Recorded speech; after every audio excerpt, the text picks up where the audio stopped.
নারীদের সম্পর্কে একটা গুরুত্বপূর্ণ তথ্য কি জানেন? যে আপনি তাকে যা বলবেন সে আস্তে আস্তে তাই হতে থাকবে। আপনি যদি তাকে ভালো বলেন সে আরো ভালো হতে থাকবে।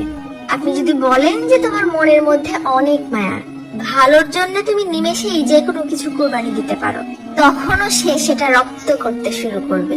কি বিশ্বাস হচ্ছে না? এই যেমন ধরেন আপনি তাকে বললেন যে তুমি দেখতে কিন্তু ভারী মিষ্টি, তখন সে পরিপাটি হয়ে নিজেকে আরো গুছিয়ে রাখা শুরু করবে।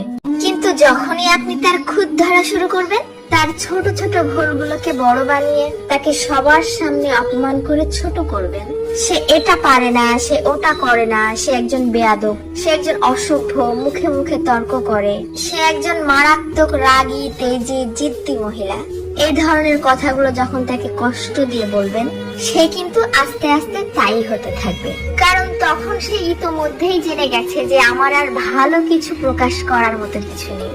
সবার সামনে যেহেতু আমি খারাপ হয়েই গেছি, তো আরো খারাপ হয়ে যাই, তখন আর সে কোনোভাবেই কারোর সামনে নিজেকে সঠিক প্রমাণ করার প্রয়োজনীয়তা অনুভব করবে না। সে ধরেই নিবে যে কেউ আমাকে ভালো বললে ভালো, আর না বললে আরো ভালো। কে বুঝলো বা বুঝলো না এটা নিয়ে আর মাথায় ঘামাবে না। এইটুকু তার ঠিকই বোধগম্য হয়ে যাবে যে আমি সবাইকে সম্মান দেখিয়ে লাইনের পেছনেই দাঁড়াই অথবা সামনে, সব অবস্থাতেই আমি খারাপ। আর এভাবেই আস্তে আস্তে আপনি তাকে হারিয়ে ফেলবেন।